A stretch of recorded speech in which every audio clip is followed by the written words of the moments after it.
చందమామ కథ. జనమేజయుడిని చెప్పించిన కుక్క. మహాభారతం కుక్కతో మొదలై కుక్కతో ముగుస్తుందని అంటారు కదా. కుక్కతో ఎలా మొదలవుతుందో ఈ చిన్న కథలో తెలుసుకుందాం. పాండవ వంశాన్ని సర్వనాశనం చేయడానికి అశ్వత్థామ పూనుకున్నప్పుడు అభిమన్యుడి భార్య ఉత్తర గర్భంలో ఉన్న శిశువుని శ్రీకృష్ణుడు రక్షించాడు. అలా రక్షించబడినవాడు కాబట్టే ఆ బాలుడు పుట్టిన తర్వాత అతనికి పరీక్షిత్తుడు అని పేరు పెట్టారు.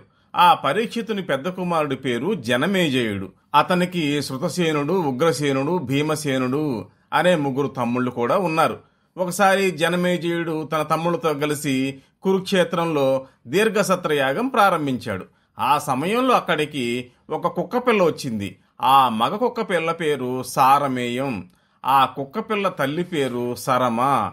యజ్ఞం దగ్గరికి వచ్చిన కుక్కపిల్ల పొరపాటున దేన్నైనా నాకితే యజ్ఞం మొత్తం ప్రయోజనం లేకుండా పోతుంది. ఆ భయంతో జనమేజయుడు తమ్ముళ్ళు ఆ కుక్కపిల్లని కొట్టి అక్కడి నుంచి తరిమేశారు.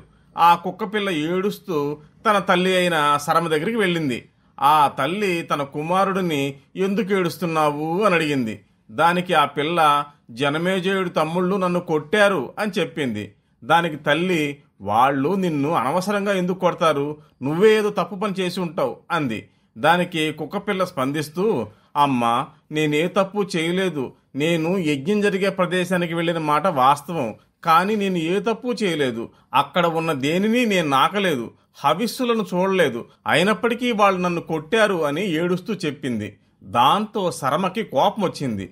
వెంటనే తన కొడుకుని వెంట పెట్టుకుని యజ్ఞం జరిగే ప్రదేశానికి వచ్చింది. నా కొడుకు ఏ తప్పు చేయకపోయినా ఎందుకు కొట్టారు అని జనమేజయుడిని, అతని తమ్ముళ్ళని ఆగ్రహంతో ప్రశ్నించింది. దానికి వాళ్ళు ఏ సమాధానము చెప్పలేదు.